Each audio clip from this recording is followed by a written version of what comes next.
Hello friends, Heidi here from Rain Country. God is good all the time, and I'm back to my regular Monday this and that vlogs, which for those of you who are new, this is something I shoot on the Thursday just before the Monday that it publishes, just to keep people a little more updated on what's happening more currently, since all the other videos you see through the week, Tuesday through Friday, were shot anywhere from 3 to 6 weeks ahead of time, depending on the time of the year and all that. So I like to have something where I can kind of keep you a little more current. And so I do want to say a big thank you to all the wonderful and kind moving comments from last Monday's video, where I talked about my father-in-law and his passing. And in fact, right now, the day that I'm shooting this video, his memorial service is actually tomorrow.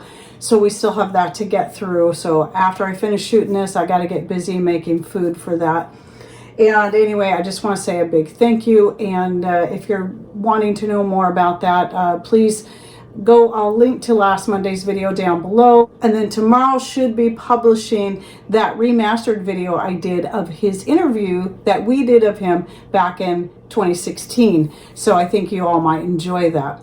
So anyway, let's get to the topics of today, starting off with Twilighters, only because in last week's a video from last week, there's actually two questions I'm going to address in this, is that I mentioned Twilighters in reference to Forks, which is where we live, and several people were like, we don't know what that means. And some people thought they knew what it means, but it doesn't. So just so you understand, if you've never heard of the Twilight series, it's, start off with books and then movies. And the whole storyline was supposed to take place here in our little small town that nobody had heard of until those books came out, which is kind of funny.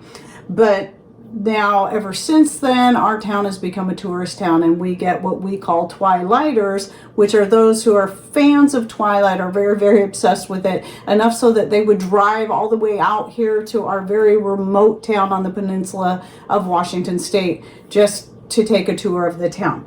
But no, none of the movies were shot in our area. They were all shot down in Oregon, so go figure. Anyway, that's just the way it is. I think the main reason why those kind of things happen is because everything that they need is closer to them than being in, trying to film things in such a remote area as ours. So anyway, that is what Twilighters mean. So now that you know, and no, I'm not a fan. Never have been. Then the other one in that same video, I was talking about Lion Energy. And that was the company that, though I didn't name them right at the beginning of the video, I wanted people to understand, again, the reason I laid out that big long story is I wanted people to understand the original arrangement that was made before I mentioned the name and the issues that we had there.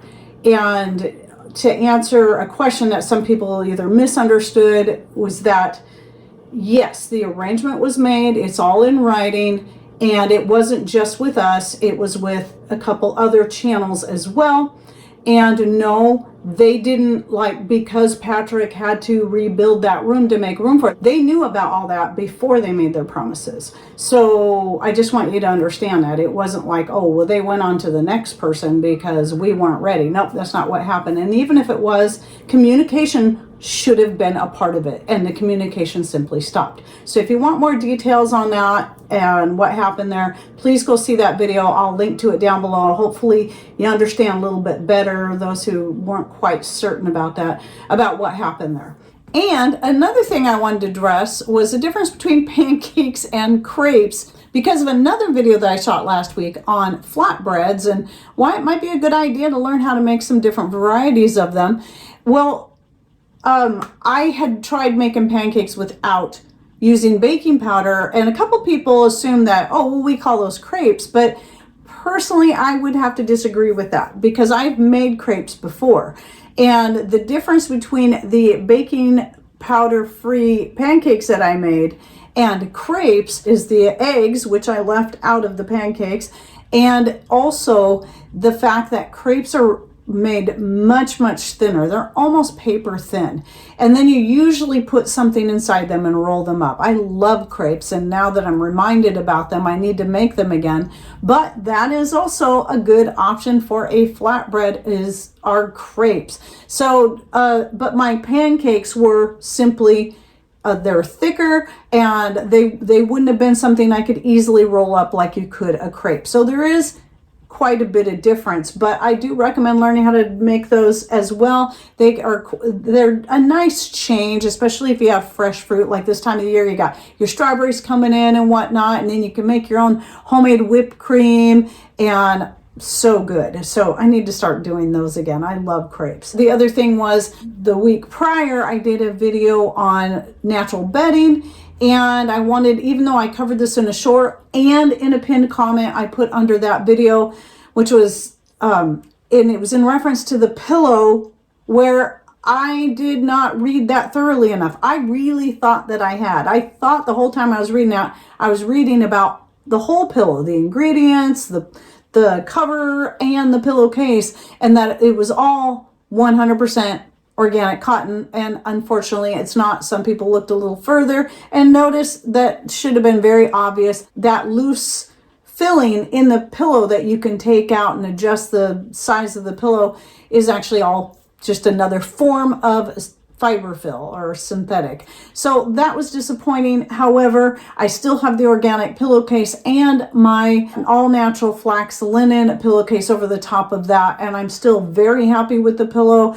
It's the best pillow I've owned so far, and it's just a matter of, I love that I can adjust the filling in it to suit me, or move it around, you know, at any time to maybe shape my neck and stuff. So I'm still very happy with it, even though I'm very disappointed that it wasn't natural cotton. But I just want to make that clear again, that I apologize for my error, and one of those times that I did not read something thoroughly, and it was not intentional. Oh, and then I wanted to show you these little planters I got. I had to search around for these. I needed something that was very, very narrow, and this is because I'm trying to revamp how I do things in the spring when I start my seeds, to make them more out of the way and less available to baby hands, but also something that would look nice. So I found these little, typically this is something people would use for succulents, and I found these, and I bought 6 of them so I can put 2, or I can even fit 3 in each of the panes of that big window, our big living room window that faces south. That's the best place to start seeds. And so this is what I plan on using next year when I start my peppers, tomatoes, and any other herb seeds that I need to get going indoors, because the living room is the warmest room in the house, and it also has the most natural light coming directly in, so it's perfect. So I had to look and look and look to find something that would fit on that little sill, and this fit perfectly. It came with a little bamboo tray, so we don't have to ruin the wooden frame that Patrick made for around that window. And I can just line these right along there, as many as I want. I can put up to 9 across there. I don't think I'll ever need that many. I think 6 will be more than enough to get my tomatoes and peppers started, and maybe a couple of random herb seeds. Most everything else gets started either directly in the ground or in the greenhouse. So anyway, I just wanted to throw that idea out. If anybody's looking for something that looks pretty, it does come in a few other colors, and might be a little more space saving. Here's an idea. Look at some different succulent planters like that. So I'm excited to try this next year. I did put some dirt in some and just kind of put them out there to try it, and put a couple of herb seeds in there. We'll see how they do. This late in the season, the sun doesn't come in as directly as it does earlier in the season when I typically start seeds. And then the other thing was the vinegar. So you might, also Patrick grabbed me some more at our other piece of property, the one that's way outside of town. He had to go down there, and he found some more turkey tail mushroom and grabbed that for me. So we do good on turkey tail mushroom around here. I'll never have to buy it. But I wanted to talk about the forget-me-not vinegar. So you might have seen where I was mentioning, I can't remember what it was. I think it was in one of my other this and that videos a couple weeks back that I was talking about. I just wanted to do a quick overview on forget-me-nots, and yes, they are edible as long as you don't overdo it. You can make tea out of them, and they do have health benefits. And I do have that video on all that coming out in, I think, about 2 weeks-ish. But anyway, I did start the forget-me-not vinegar, and it looked like this in the beginning. You might have seen the picture I posted in the community section. And I was really hoping the blue in the flowers would kind of seep into the liquid and color it blue. And had just a very, very, you know, few days in. I didn't take a picture a few days in. I should have. Very slight blueness to it, but it was mostly green. So I decided to throw in a few pansies and a couple of fuchsia flowers that had fallen off my fuchsia that my father-in-law got for me.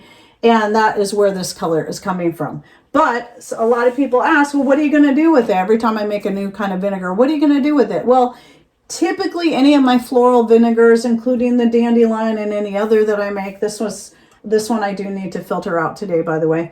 I usually make these for using as a hair wash. That's number one. The main thing I wash and condition my hair with is vinegar. I maybe once every couple weeks or so, I'll use some soap on it.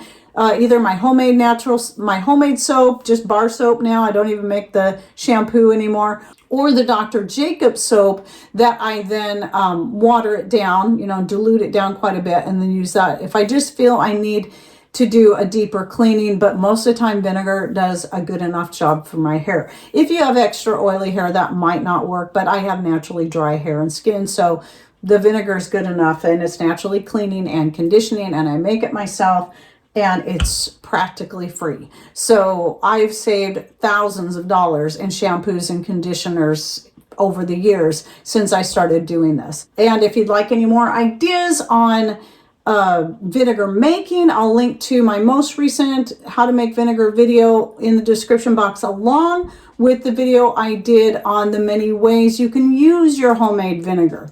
So that might give you a few ideas, because there's all kinds of uses for homemade vinegar, and really your possibilities are endless. It really comes down to pretty much any way you'd use any other vinegar and then some. So that's it for my this and that for the week. I hope you enjoyed it. Don't forget to check out the links I'll be putting down below by clicking on more or show more somewhere down here below the video screen. And thanks for watching. Take care and God bless.